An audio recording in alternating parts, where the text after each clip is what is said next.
قل هذه سبيلي أدعو إلى الله على بصيرة أنا ومن اتبعني وسبحان الله وما أنا من المشركين.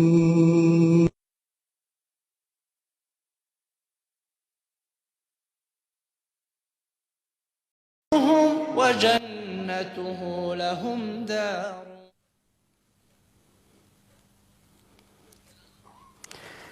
بسم الله الرحمن الرحيم. الحمد لله الذي بنعمته تتم الصالحات، نحمده سبحانه وتعالى ونستعينه ونستهديه ونسأله عز وجل أن يجنبنا الزلل في القول والعمل، ونصلي ونسلم على رسوله النبي الخاتم خير البشر وعلى آله وصحبه ومن اهتدى بهديه واتبع سنته إلى يوم الدين. أما بعد، أيها الإخوة الكرام، أيتها الأخوات الفضليات، نحييكم جميعا بتحية الإسلام، فالسلام عليكم ورحمة الله وبركاته. قبل أن نبدأ في هذا البرنامج أحب أن أشير إلى منهج الفتوى الذي سنسير عليه،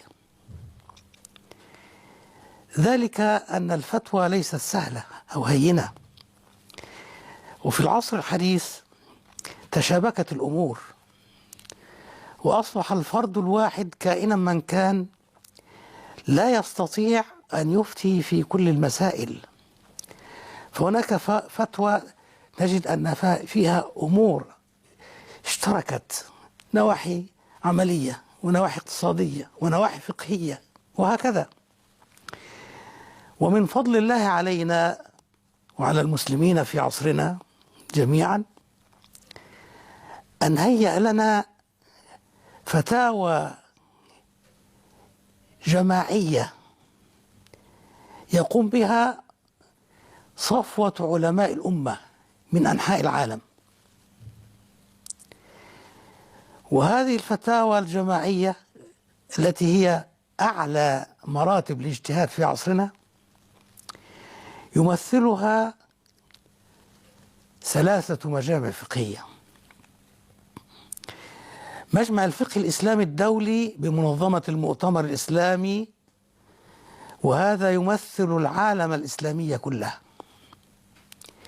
جميع الدول الإسلامية ممثلة في هذا المجمع، وفيه أيضا أعضاء عينوا لأشخاصهم وليس لدولهم. ومجمع الفقه لرابطة العالم الإسلامي، وهذا يتكون من 30 عضوا من أنحاء العالم الإسلامي. ومجمع البحوث الإسلامية كان أول ما نشأ كان عالميا، يتكون من 30 عضوا من مصر و20 عضوا من خارج مصر. الآن أصبح الأعضاء كلهم من مصر، فلم يعد عالميا، وإن كان فيه اتجاه الآن إلى العودة إلى سابق عهده. الفتاوى التي نعتمد عليها مجمع البحوث الإسلامية عندما كان عالميا، ومجمع الفقه الإسلامي الدولي لأنه لا يزال كان ولا يزال عالميا، ومجمع الفقه برابطة العالم الإسلامي. هذه المجامع كيف تصدر فتاوى في موضوعات معينة؟ من المهم أن نعلم ونتعرف على منهج هذه المجامع، أن هذا أمر ضروري جدا بالنسبة لمن لا يسمعون عن هذه المجامع ولا يعرفون هذه المجامع. المجامع الفقهية هذه كما قلنا، مجمع الفقه الإسلامي الدولي مثلا، ده يتكون من كل الدول الإسلامية، وفي أعضاء معينون وفي خبراء. إذن أعضاء يمثلون الدول الإسلامية، وأعضاء اختيروا لأشخاصهم من أنحاء العالم. وخبراء اختيروا من أنحاء العالم. هذا المجمع الموقر عندما يريد أن يبحث موضوعا ماذا يفعل؟ ينظر إلى العام القادم ماذا سنبحث. لجنة مختصة تنظر في الموضوعات التي ستبحث في العام القادم. انتهت اللجنة واختارت الموضوعات التي ستبحث في العام القادم، ترسل إلى الأعضاء والخبراء بأن المجمع في دورته القادمة سيبحث الموضوعات الآتية، ويذكر هذه الموضوعات، وكل موضوع يتكون من عناصر، ثم يرسل إلى كل شخص بموضوع معين. إذا الموضوعات ترسل مفرقة على الأعضاء والخبراء، ثم أصحاب الفضيلة الأعضاء والخبراء يبحثون ويرسلون أبحاثهم بعد أن ينتهوا منها إلى المجمع. يقوم المجمع بطباعة هذه الأبحاث وتوزيعها على الأعضاء والخبراء جميعا. يعني الأعضاء والخبراء كل واحد كتب بحثا، جميع الأبحاث تطبع، ثم ترسل هذه الأبحاث مجتمعة إلى كل عضو وكل خبير في المجمع. لماذا؟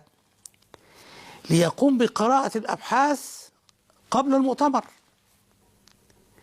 يعني وهو في مكتبته الخاصة يقرأ الأبحاث ليعلق عليها لنفسه، والملاحظات يكتبها لنفسه، بحيث عندما يأتي المؤتمر يكون كل عضو وكل خبير مهيئا لأن يناقش هذه الموضوعات، ويكون تركز في ذهنه أن هذا يجوز كذا وهذا لا يجوز كذا نتيجة قراءته ومراجعته للمراجع التي في مكتبته الخاصة. وكل واحد من هؤلاء عنده مكتبة خاصة كبيرة. يعني الباحث الناشئ نراه يلجأ إلى دار الكتب، إلى مكتبات عامة، إنما أصحاب الفضيلة الأعضاء والخبراء الكبار هؤلاء مكتباتهم غنية، مكتباتهم الخاصة غنية، ولذلك لا يلجؤون إلى المكتبات الخارجية، وإنما كل يجلس في مكتبته، كتب الملاحظات لنفسه واستعد، يأتي المؤتمر. جدول الأعمال، يعرض جدول الأعمال، اتفقوا على جدول الأعمال. إذا الموضوع الأول هو موضوع كذا، في اليوم الثاني موضوع كذا، وهكذا. الموضوعات، الموضوع الأول يعرض، الباحثون يعرضون ما بحثوا ويذكرون ما توصلوا إليه، كل يذكر ما توصل إليه، بأنه يجوز كذا ولا يجوز كذا والأدلة كذا إلى آخره. تبدأ المناقشات، والمناقشات هناك من يؤيد رأي كذا وهناك من يعارضه وهناك من يرى رأيا آخر، كل هذا يعرض، والمناقشات مستفيضة. هذه المناقشات المستفيضة نعود إليها بعد هذا الاتصال. تفضل. السلام عليكم. عليكم السلام ورحمة الله وبركاته.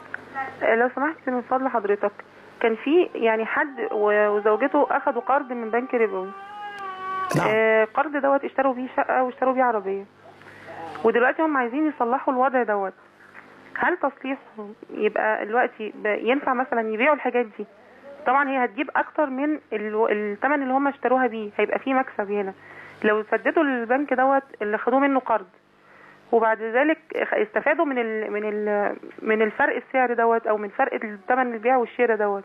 ده يبقى حرام ولا لا؟ او لو هو الوضع ده حرام يبقى تصليح الوضع دوت ازاي حضرتك؟ وشكرا جزيلا. حياك الله يا ابنتي. هؤلاء عندما أقدموا هل كانوا يعرفون أن هذا حرام أم لا؟ هذا مهم. كانوا يعرفون أن هذا حرام وأقبلوا، إذا يأثمون. كانوا لا يعرفون ثم عرفوا ويريدون أن يتوبوا. التوبة تأتي هنا يا ابنتي بأن هؤلاء يتخلصون من القروض الربوية، بمعنى أنهم إما أن يبيعوا هذا أو عندهم أموال خاصة يسددون بها القرض الربوي، وبعد أن يسددوا القرض الربوي الأشياء التي اشتروها قيمتها أعلى. ارتفاع الأسعار الآن أعلى بكثير. عليهم أن ينظروا إلى ما استفادوه من هذا القرض الربوي ويخرجوا ما استطاعوا أن يخرجوه ليتخلصوا مما استفادوه، وبذلك تكون توبة مقبولة بإذن الله تعالى. وجزاك الله خيرا يا ابنتي.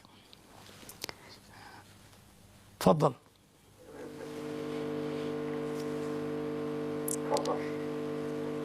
نعود إلى ما كنا عليه. قلنا هنا بأن المناقشات في المجمع تدور بين مؤيد ومعارض ومتوقف، ثم تستمر هذه المناقشات لأوقات طويلة، ساعات طويلة. في النهاية هل اقتنع المجمع برأي معين؟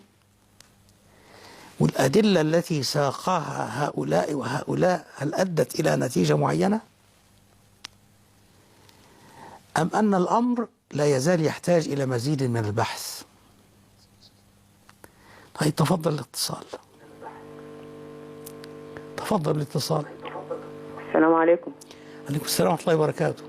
سؤالي، أنا حاطة فلوس في بنك فيصل الإسلامي. نعم. وعايزة أعرف الأرباح بتاعتها حلال أم حرام؟ أتصدق بها ولا أكل وأشرب منها؟ وجزاكم الله خيرا. الواقع لا نحب أن نتحدث عن بنك معين، لأن هذه قناة فضائية. لو قلنا هذا حلال ويجوز كأننا نعمل دعاية للبنك، لو قلنا هذا حرام لا يجوز كأننا نهاجم بنكا من البنوك. ولذلك أرجو أن يكون مثل هذا السؤال في اتصال شخصي، يعني رقم هاتفي سأتركه هنا في القناة، ويمكن أن تتصلي بي شخصيا لأحدثك عن هذا حلاله أم حرام. لو أنك لم تذكر اسم البنك لأجبتك، ولكن ما دمت ذكرت اسم البنك فلا أستطيع أن أتحدث عن بنك معين. لكن أقول يا ابنتي زادك الله حرصا، وهذا يعني أمر طيب أنك تحرصين حتى وإن كان البنك اسمه بنك كذا الإسلامي، هذا شيء طيب جدا. تفضل. والله ده كلام تسميه. تفضل اتصال. طيب هقفل لما يحولوك. السلام عليكم. أين السؤال؟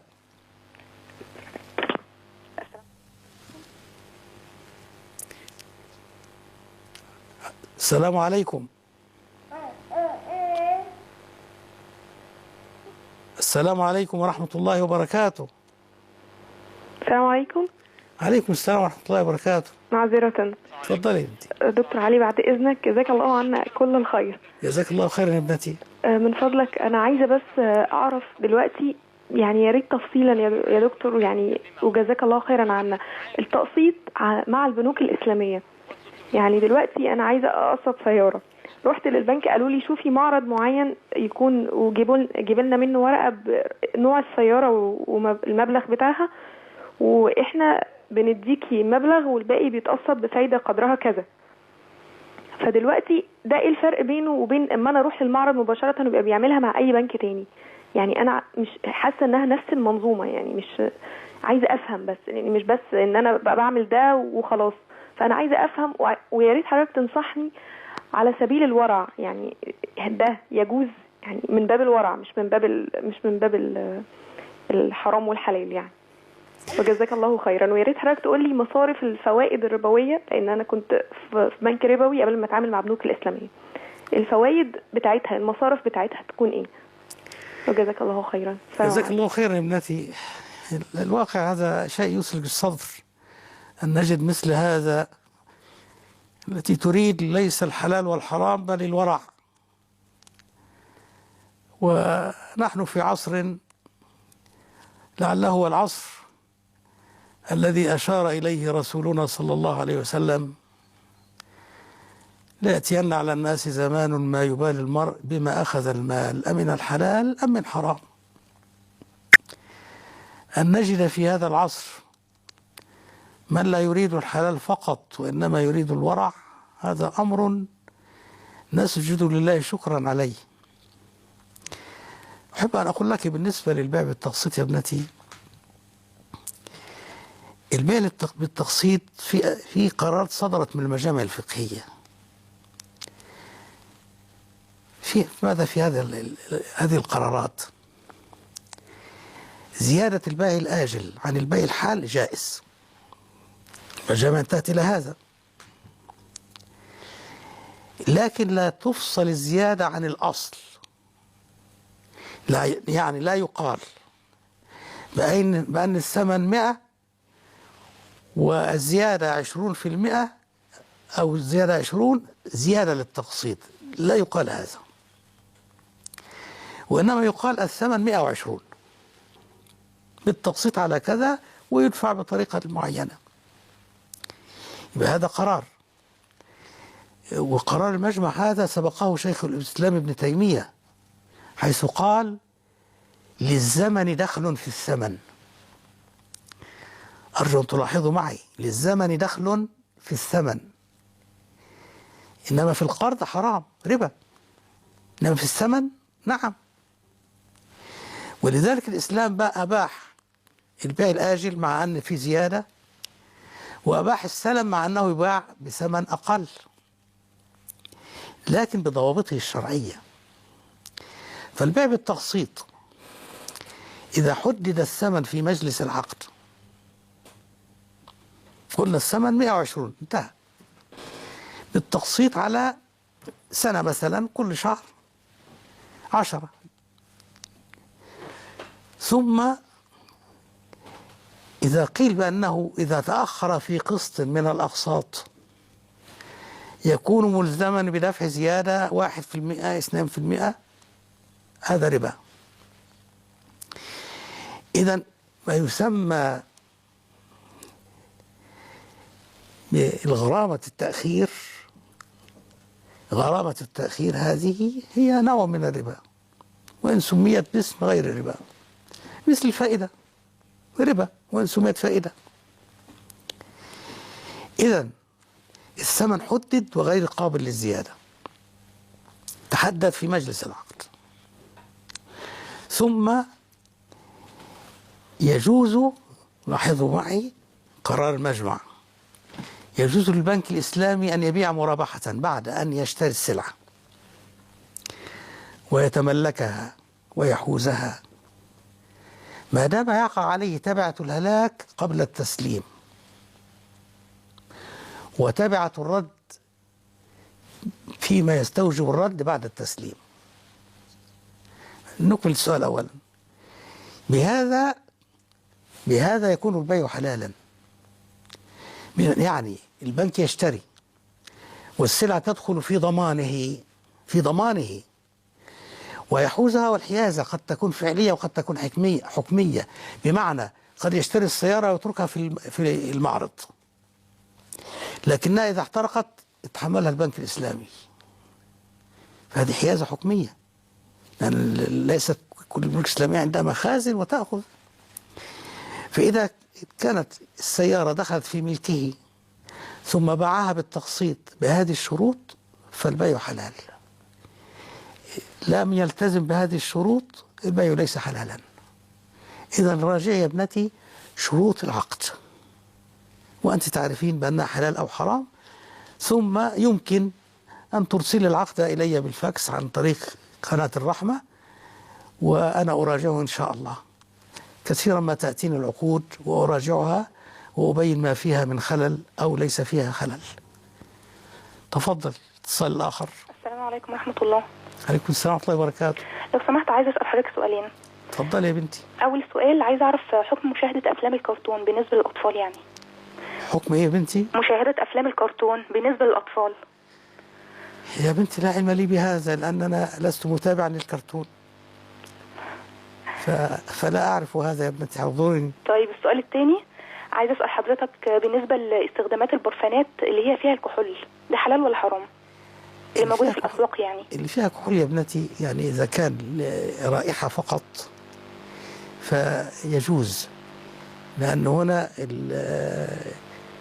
الكحول التحريم فيها الشرب، ولكن وضع جزء منها لحفظ الرائحة كثير من فقهاء العصر أجازوه.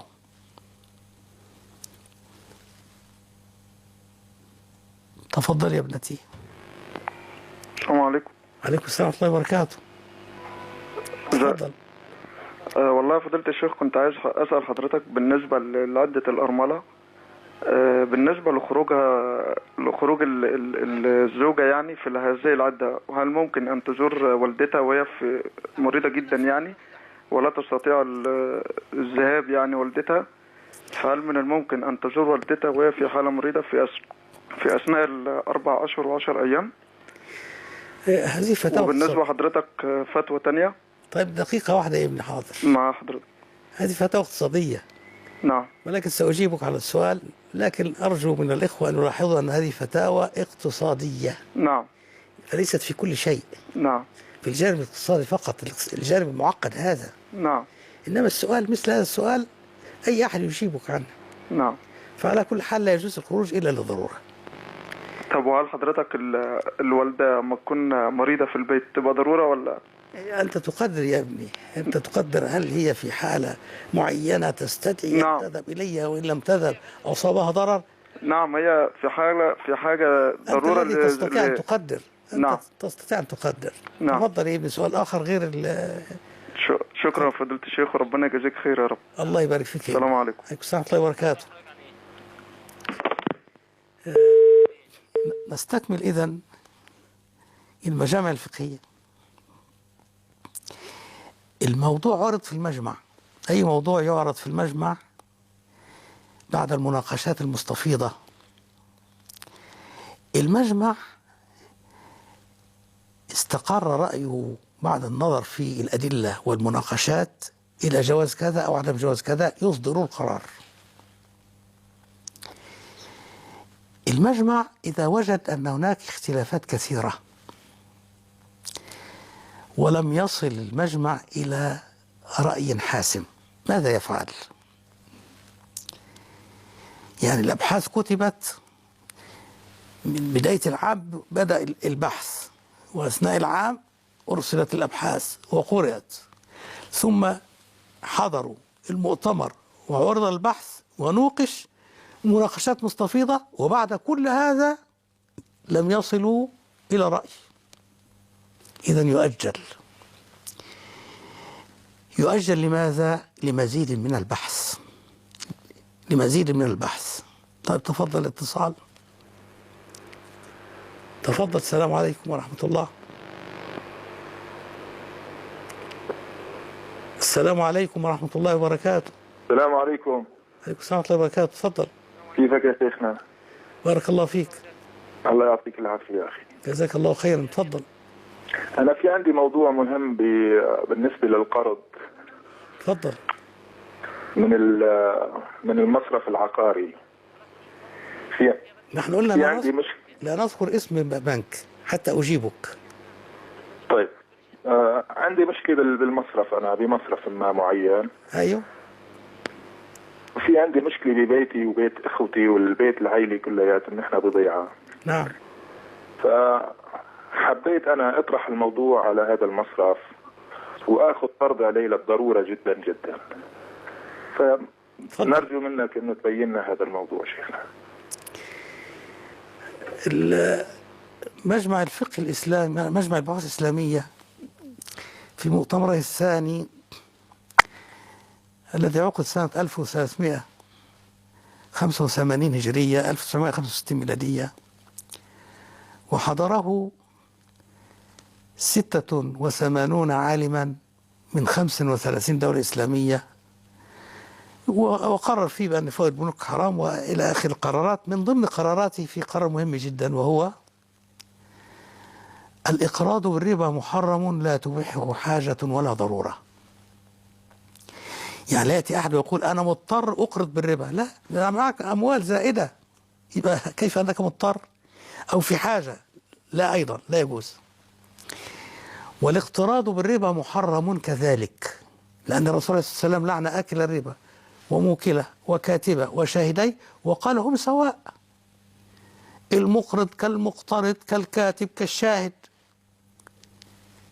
لماذا؟ لأن الكل اشترك في جريمة الربا. لكن الاقتراض بالربا محرم كذلك، ويرتفع اسمه عند ضرورة. الضرورة هذه كيف تحدد؟ ما ضوابط الضرورة؟ شخص لا يجد مسكنا يسكنه، لا بالإيجار ولا بالشراء، وإنما سيلقى في الشارع، إذن هذه ضرورة. والضرورة هذه تزال كيف؟ غرفة غرفتين لا يزيد، لأن الضرورات تبيح المحظورات، والضرورة تقدر بقدرها. يعني مضطر لسكن يأخذ على قدر الضرورة، غير مضطر لا يجوز.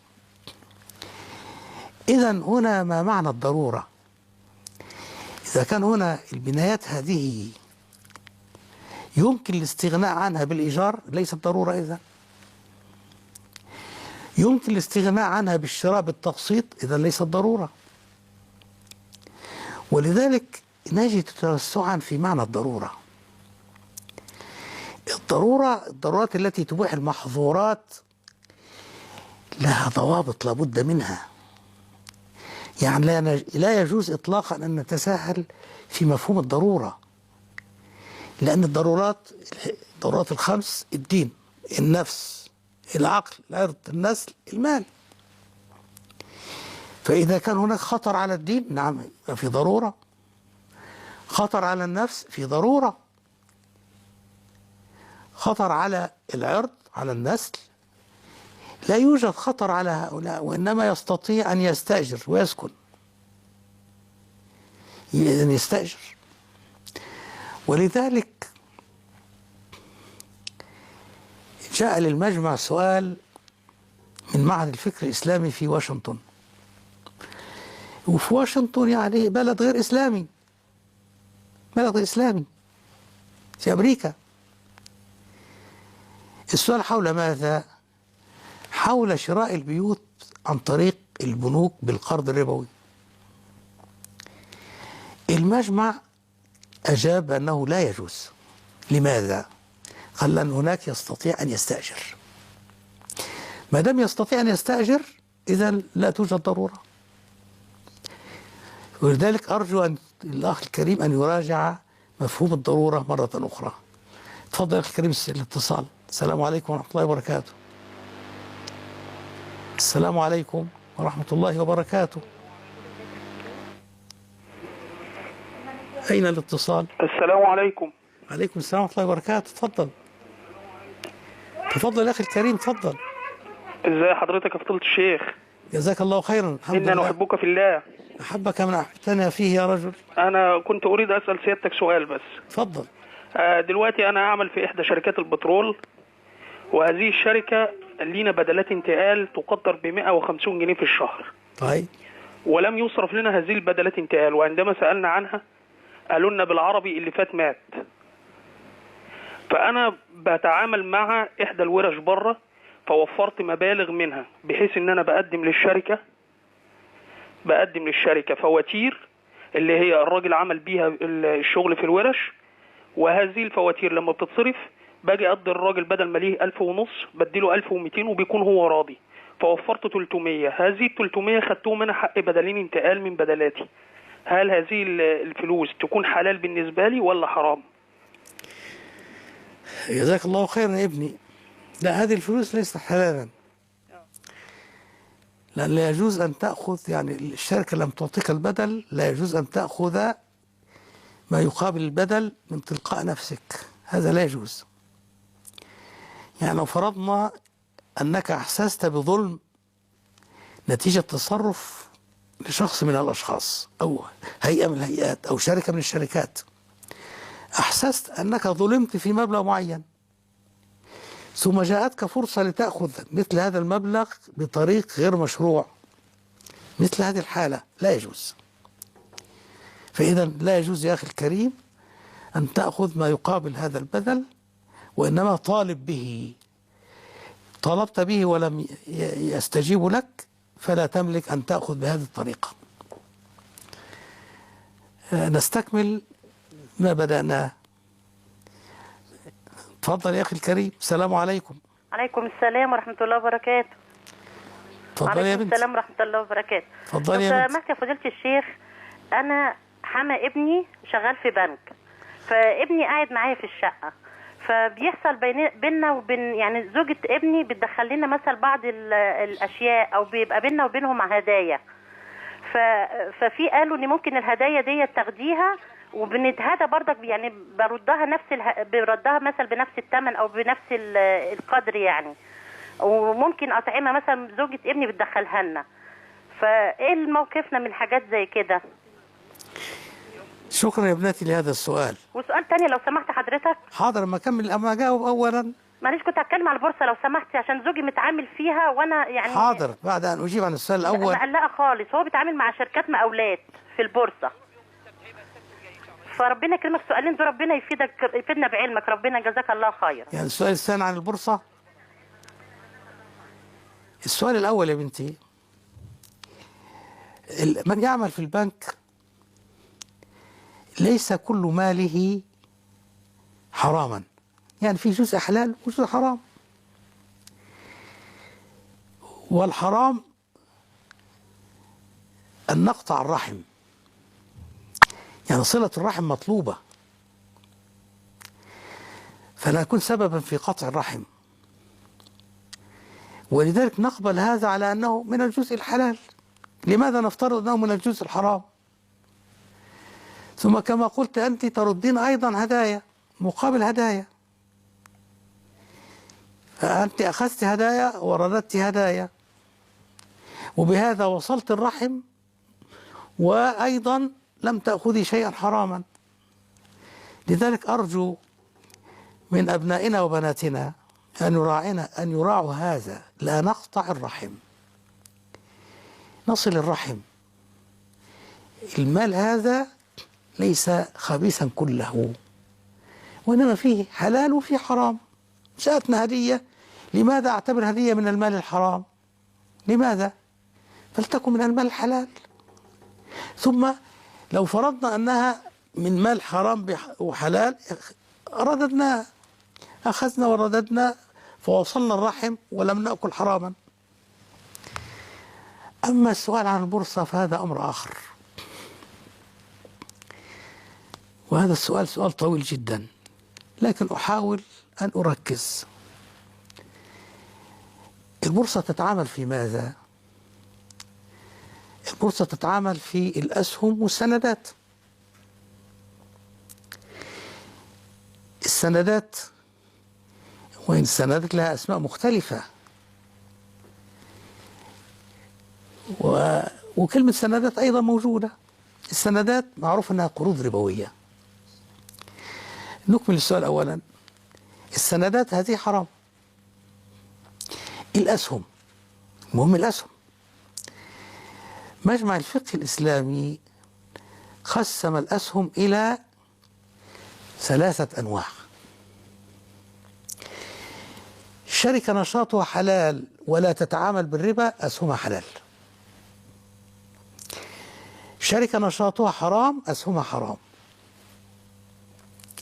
انظروا إلى النوع الآخر الثالث، شركة نشاطها حلال وتتعامل بالربا أسهمها حرام.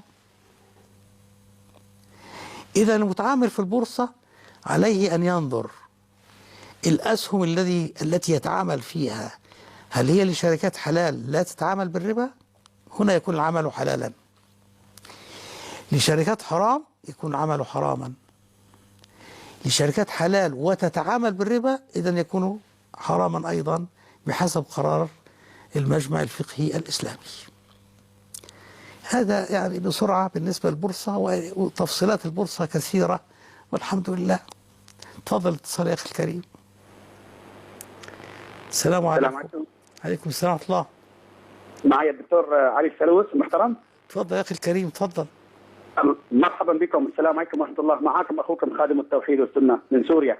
يا مرحبا يا مرحبا. يا مرحبا فيك، حفظك الله وفقك الله يا أسد السنة ويا قامع البدعة. بارك الله فيك. الله وحده يعلم كم أنا سعيد بهذا الحديث معك وجماعة صوتك الميمون عدل. أخي الحبيب الدكتور علي، قرأت لك رسائلك العلمية وأعجبت بها أي معجب يشهد الله، وأعجبت بفتحك للرافضة المجوس. أنا عندي سؤال بالاقتصاد وسؤال في العقيدة لو سمحتم إذا تكرمتم. تفضل. بارك الله فيك، نصرك الله كما نصرت السنة. أخي الحبيب، لي صديق يعيش مع أسرته وراتبه محدود جدا ويعيش في البيت في الأجار، وقد فرضت الدولة يعني عرضت الدولة بعض القروض ولكن فيها فائدة ربوية يعني قليلة، وهو محتاج جدا جدا، وسألني لكي أسأل حضرتكم يعني هل يجوز له أخذ القرض لبيع بيت أو شراء بيت حتى يتخلص من الأجار الذي يأخذ ثلثي راتبه؟ هذا السؤال الأول لو سمحت.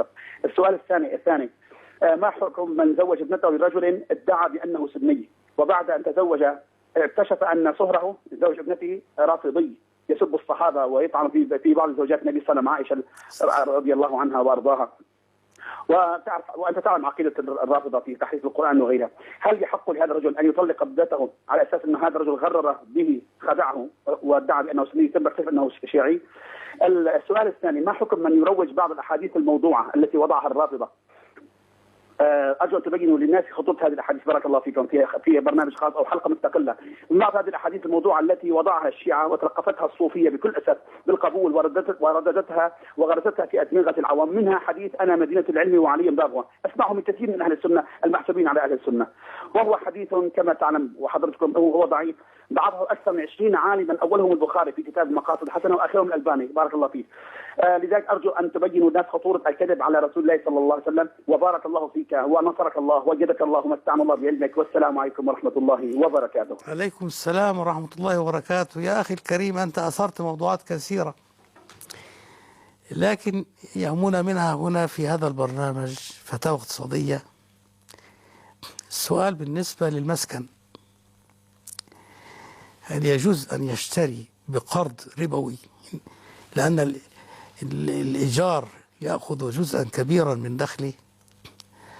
قلنا في أسئلة سابقة بأن من وجد مسكنا ولو بالإيجار ما دام يستطيع أن يدفع الإيجار لا يجوز له أن يقترض بالربا لشراء مسكن، لا يجوز.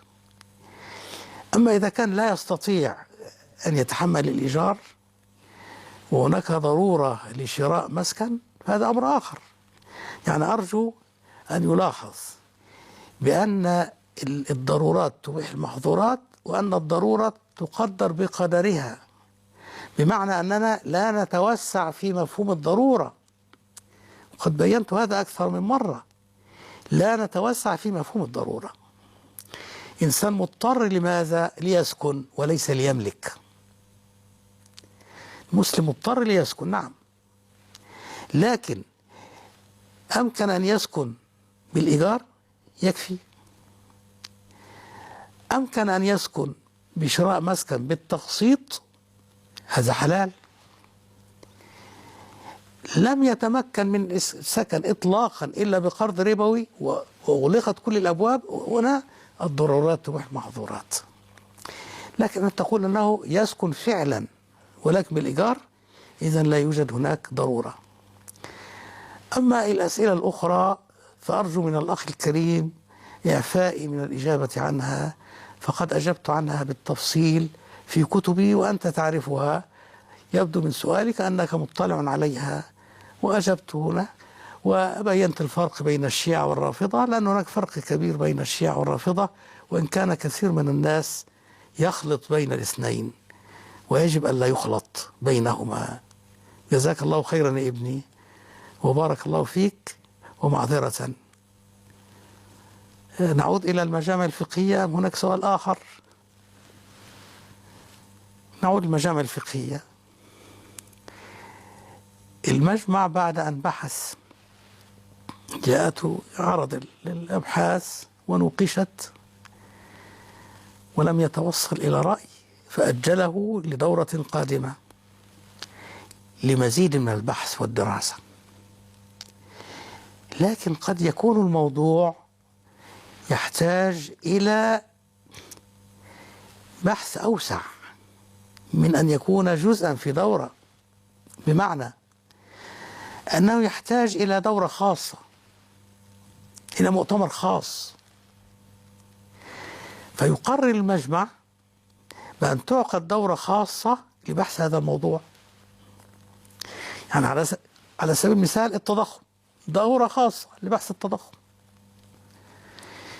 دورة خاصة لبحث الموضوع، ثم تعرض هذه على المجمع ليقول رأيه.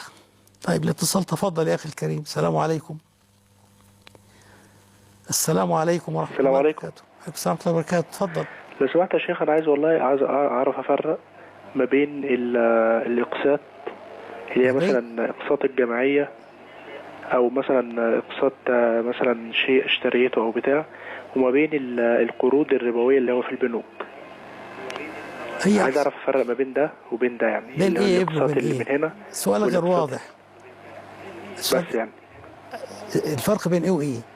ما بين الإقساط اللي هي مثلا قسط مثلا من الجمعية، أو مثلا اشتريت مثلا شيء بالتقسيط يعني بتاع، وما بين ما بين مثلا اللي هو القرض مثلا من البنك. نعم نعم، جزاك الله خيرا. جزاك الله خيرا. يعني الفرق بين البيع بالتقسيط وبين الربا، لأن هنا السلعة مثلا قيمتها 100 تباع بالتقسيط ب120، قرض 100 والقرض يرد 110 أو 120. ما الفرق بين هذا وهذا؟ هذا سؤال مهم. وأهل الجاهلية من قبل تعرضوا لهذا، ذلك بأنهم قالوا إنما البيع مثل الربا، وهنا زيادة وهنا زيادة، فما الفرق؟ يعني قال لا نشعر بفرق. ما الفرق بين هذا وهذا؟ اشترينا ب100 واشترينا بالتقسيط ب120، اقترضنا 100 ب120، ما الفرق؟ أو اشترينا ب120 ثم حل الموعد فجعلناه 140 وأجلناه، ما الفرق؟ انظروا أيها الإخوة والأبناء والبنات، ذلك أنهم قالوا إنما البيع مثل الربا، وأحل الله البيع وحرم الربا، هذا حلال وهذا حرام. فالبيع بالتقسيط يا ابني معناه في سلعة تباع، القرض نقود مع زيادة وليس في سلعة، فنقود مع زيادة هذا ربا محرم، سلعة تباع بالتقسيط هذا حلال بالضوابط الشرعية التي أشرت إلى بعضها في أسئلة سبقت. تفضل يا ابني. السلام عليكم. السلام عليكم ورحمة الله وبركاته. عليكم السلام ورحمة الله وبركاته. تفضل. ازيك يا شيخنا؟ حياك الله. تفضل. أنا سعيد والله إني بكلمك يا شيخنا. يا سيدي بارك الله فيك. استاذنك في سؤال بعد إذنك. بس وطي التلفزيون عندك. أنا ساعة ما اتجوزت والدي يعني جاب قرض يعني من البنك. وطي التلفزيون عندك شوية. وفعلا طبعا يعني الموضوع ده يعني بصراحة يعني مزعلني من نفسي وكده يعني، ولكن ما كنتش أعلم الحكم فيها. طيب تفضل. تاني حاجة المرتب بتاعي الشركة بتديهولي عن طريق البنك، فما اعرفش ده فيه حرمانية، بس أنا ماليش إن أنا أملك إن أنا أخليها بعيد عن البنك يعني. الحاجة الثانية إن أنا ليا أسهم، الأسهم دي برضه اداها لنا الشغل يعتبر إجباري علينا، فمش عارف العائد بتاع الأسهم ده حلال ولا حرام. وبالنسبة للبيع، لو أنا بعت الأسهم دي يعني عشان يعني أبعد عن حرمانية الذنب ولا أخليها؟ طيب يعني أسئلتك كثرت، نبدأ نجيب سؤال. بالنسبة ماشي يا شيخنا. القرض الذي أنت لا علم لك به في البداية السلام عليكم.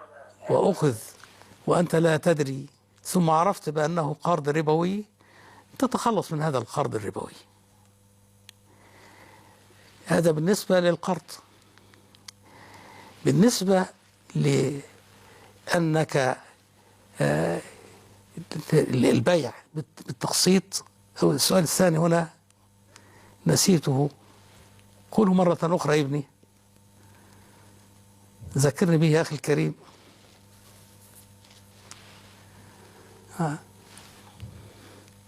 الراتب بتاعه، راتبك من البنك، أنت لم تطلب من الشركة أو جهة العمل أن تجعل راتبك على بنك ربوي، لكنها هي التي جعلت الراتب على بنك ربوي.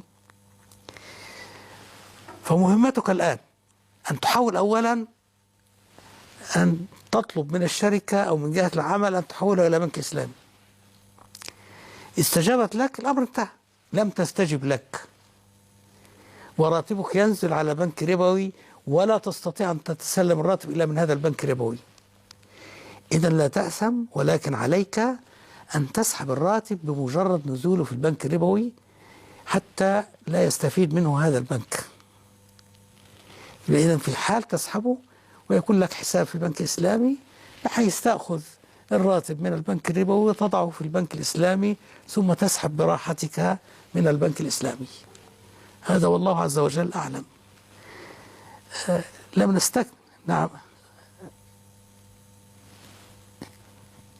الأسهم، قلنا الأسهم، احنا أجبنا عن الأسهم من قبل، يعني أجبنا عن الأسهم وقلنا أنواع الأسهم. لكن يا أخي الكريم، إذا بعت الأسهم، الأسهم ليست، مادام الأسهم شركة حلال وتتعامل بالربا، وبعت هذه الأسهم، إذن بعد أن تبيع تنظر، عملية تحتاج إلى محاسب أو أحد يفهم ميزانية الشركات، يعني ينظر في ميزانية الشركة. وأرجو من أبنائنا وأخواننا المحاسبين أن ينتبهوا إلى ما أقول. أولا نستكمل هذا. ميزانية الشركة فيها نشاط حلال، وفيها فوائد قرض ربوي، قروض ربوية بفوائد. ننظر إلى الحلال وإلى الجزء الحرام، ما نسبة الحرام إلى الحلال. نسبة الحرام 20% مثلا، إذن بعد أن تبيع الأسهم تخرج 20%، 10% تخرج 10%، وهكذا. يعني تخرج الحرام وتأخذ الحلال. تفضل يا ابني. السلام عليكم. عليكم السلام ورحمة الله وبركاته. تفضل يا ابني. لو سمحت يا شيخ، بعد إذنك، كان حضرتك لما واحد مثلا يكون بيشتغل في حاجة مثلا حرام، يعني مش شرط البنوك، تكون حاجة حرام عموما، فأنا كنت سألت شيخ في الحكم اللي أنا أخد منه فلوس أو أكل اللي عنده مثلا، قال لي استشهد بحديث اللي هو النبي صلى الله عليه وسلم أكل من اليهودية أخذ منها الشاه، وقال لي لليهود معروف لكل مالهم، ده أصل الربا أساسا. يعني أنا كنت سألت فالشيخ قال لي اللي أنت تعطي هدايا، وكان في حتى حضرتك سؤال لسه مجاوب عليه، فقال لي يعني اللي أنت ترد بالمثل. انتهى سؤالك يا ابني؟ فهو قال لي لا، يعني قال لي النبي لما أخذ من اليهودية الشاه. يا شيخ. تفضل. شكرا يا ابني. أولا هنا يعني عندما تسأل لا تقل سألت وقيل لي كذا، لأنك تضع من تسأله في حرج. لأن لو فرضنا أنه يرى أن الإجابة خطأ، يقول لك هذا خطأ، هذا لا يناسبك هذا ولا يناسبه هذا. لذلك اسأل السؤال فقط واترك الإجابة لمن تسأله. إنما لا تقل سألت وقيل لي كذا وقيل كذا، هذا لا يجوز يا ابني. احنا أجبت عن هذا السؤال من قبل، فمثل هذا السؤال. فإذا هنا لا مانع من أن تأكل عند من اختلط ماله الحلال بالحرام، اختلط، ولكن ليس كل ماله حراما، إنما في حلال وحرام. إنما إذا كان كل ماله حرام لا تأكل عنده. إذا كان يقينا كل الكسب حرام لا تأكل عنده. إنما نجد في حياتنا العامة قل أن نجد أحدا كل ماله حرام، في جزء حلال وحرام. فإذا أكلت فأنت لماذا تفترض أنك تأكل من الجزء الحرام؟ ثم رد أيضا كما ذكرنا من قبل. نكتفي بهذا إن شاء الله، ننتقل إلى، تفضل يا أخي الكريم السؤال. السلام عليكم. عليكم السلام ورحمة الله وبركاته. ازيك يا شيخنا الكريم، جزاك الله خيرا. بارك الله فيك يا ابن، حياك الله. كنت عايز اسال حضرتك، بس انا دلوقتي شغال في شركه قطاع خاص وكده، والشركه ديت بتبيع حاجات بالكاش عادي نقدي يعني. نعم. في جزء خاص بالتقسيط وده اللي انا ماسكه. لازم اخد العميل وبخليه يملي بيانات خاصه بالبنك. نعم. وباخد الورق دوت واروح للبنك، والبنك لو وافق عليه بيقسط ما بينه وبين العميل بالفوائد، وانا باخد فلوسي كاش من البنك. نعم. فهل هذا حرام ولا حلال؟ هل يعتبر من الربا؟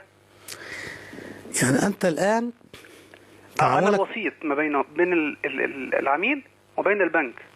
أنا باخد ثمن الكاش بتاع الحاجة اللي أنا ببيعها. وإن البنك أي بنك ربوي. طبعا. طبعا. طبعا. لماذا؟ ما يوجد بنك إسلامي أيضا. هو الشركة مجبراني، يعني بتجبرني إن أنا أتعامل مع هذا البنك.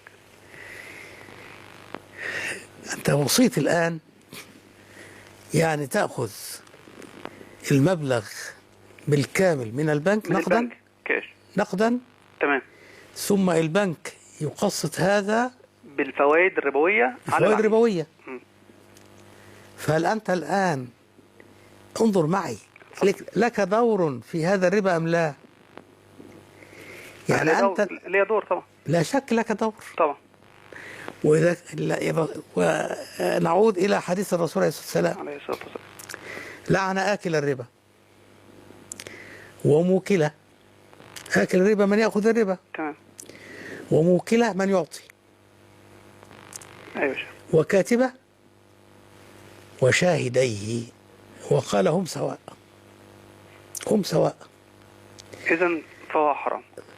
يعني الإخوة والأخوات، أرجو أن نجعل هذا الحديث الشريف أمام أعيننا وفي عيوننا ونحن نبحث في أي موضوع. جزاك الله خيرا. الرسول عليه الصلاة والسلام لعن، واللعن يعني الطرد من رحمة الله والعياذ بالله، مطرود من رحمة الله. آكل الربا من يأكل من يأخذ، وموكله من يعطي، وكاتبه من يكتب لم يأكل ولم يعطي ولكن مجرد كتب، وهذه مشكلة بالنسبة لأبنائنا المحاسبين. وشاهديه من يشهد، لم يشهد لم يأكل ولم يعطي، شاهد فقط. وقال عليه الصلاة والسلام هم سواء. سبحان الله. هم سواء يعني ايه؟ يعني من أكل الربا كمن أعطى الربا كمن كتب الربا كمن شهد على الربا، الكل سواء. لماذا الكل سواء؟ هم سواء لماذا؟ لأنهم جميعا اشتركوا في جريمة الربا. يعني نضرب لك مثلا، شخص أمسك بآخر، وشخص آخر جاء فقيده، وشخص ثالث جاء فقطع عنقه قتله، وشخص رابع راقب الطريق. من الذي ارتكب الجريمة هنا؟ الكل اشترك، مع أن الذي قتله واحد فقط، لما الكل اشترك في الجريمة. ولذلك تسمع يقول لك هذا مجرم أصلي، لأنه اشترك. فكذلك هنا الربا من السبع الموبقات، يعني من أكبر الكبائر ومن السبع الموبقات، سبحان الله، مع الشرك بالله سبحانه وتعالى. لذلك منطقة الربا منطقة محظورة، نبتعد عنها، لا نقترب منها، نتجنب هذه المنطقة. خطر كبير علينا. فنبتعد عنها إن شاء الله، ونسأل الله تعالى أن يجنبنا إياها وأن يغفر لنا سبحانه وتعالى. لم نستكمل بعد المنهج الذي سنسير عليه. وقفنا عندما يكون الموضوع يحتاج إلى تفصيلات أكثر، قلنا يؤجل إلى مؤتمر آخر، أجل إلى مؤتمر آخر،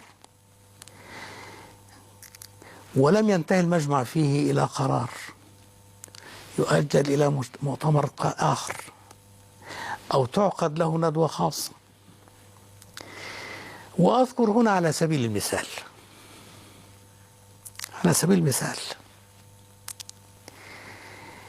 المجمع عندما بحث موضوع التضخم في مؤتمر، عقد له مؤتمر آخر خاص بالموضوع، ثم عرض على المجمع مرة أخرى. عندما بحث بطاقات الائتمان، البطاقة التي تكون معك لتسحب بها، وقد تسحب وليس لك رصيد، وقد تسحب ولك رصيد. حكم التعامل بهذه البطاقة، بطاقة الائتمان هذه، مثل الفيزا كارت والأمريكان إكسبريس وغيرها. المجمع بحث حكم هذه البطاقة في 4 مؤتمرات خلال 9 سنوات.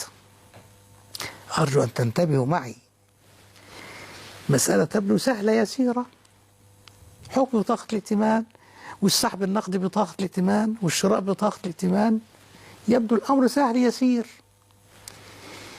المجمع ظل يبحث هذا الموضوع في 4 مؤتمرات خلال 9 سنوات حتى وصل إلى القرار الأخير. هذا يبين لنا كيف أن هذه المجامع الفقهية تقوم بدور كبير، وأنها نعمة من نعم الله عز وجل علينا، لأنها بهذا تستوفي الموضوعات تماما وتخرج بقرارات دقيقة عميقة اشترك فيها صفوة علماء الأمة من أنحاء العالم.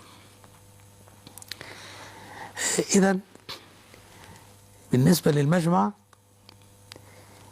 المجمع البحوث الإسلامية عندما كان عالميا، ونرجو أن يعود مرة أخرى، مجمع الفقه الإسلامي الدولي بمنظمة المؤتمر الإسلامي، وفيه أعضاء وخبراء، والأعضاء يمثلون الدول، وأعضاء معينون لأشخاصهم، يعني بمعنى الأشخاص التي نسمع عنها الشخصيات الكبيرة في العالم تعين هذه بصفتها الشخصية وليس بصفتها عن دولة. مجمع الفقه برابطة العالم الإسلامي قلنا يتكون من 30 عضوا من أنحاء العالم، أيضا يختارون لأشخاصهم وليس لدولهم. فإذا هنا هذه المجامع يكمل بعضها بعضا.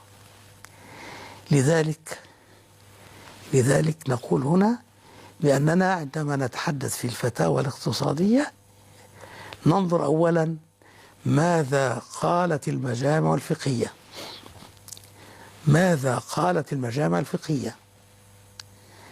المجامع الفقهية قالت كذا في موضوع كذا، إذن لا نحيد عنه، لا نحيد عنه. لم تصدر قرارا يبقى هنا يمكن أن نسأل، إنما أصدرت قرارا فلا نحيد عنه. وقرارات المجامع الفقهية، أحب أن أقول بالنسبة لهذه القرارات من فضل الله تعالى أن يسر لي جمع كل هذه القرارات في كتاب أصبح شبه وقف، يعني كتاب قد يقال بأن هذه دعاية لكتابي، لست في حاجة للدعاية، لأن هذا الكتاب لا أستفيد منه شيئا، وإنما هو هنا الموزع يأخذ جنيهين فقط فوق التكلفة، فهو كما أقول أقرب إلى أن يكون وقفا. موسوعة القضايا الفقهية المعاصرة في جميع قرارات المجامع الفقهية، جميع القرارات فيه من البداية إلى ما صدر في هذا العام، وفي كل طبعة أضيف القرارات الجديدة. لذلك أرجو هنا أن نلتزم بهذه القرارات التي صدرت عن المجامع الفقهية. بعد هذا نقول بأن الفتاوى الاقتصادية ليست أمرا سهلا. لماذا؟ لأن الفتاوى الاقتصادية تتحدث عن جوانب عملية في عصرنا. هذه الجوانب العملية في عصرنا كما أشرنا مثلا البورصة، النقود، البيع بالتقسيط، الأسهم والسندات، أشياء كثيرة. هذه الأشياء المعاصرة كيف نعرف الحكم الفقهي في الأسهم، في السندات؟ لو رجعنا إلى كتب الفقه، كتب الفقه الإسلامي،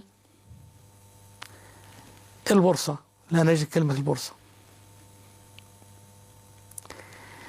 الاعتمادات المستندية لا نجد اعتمادات مستندية.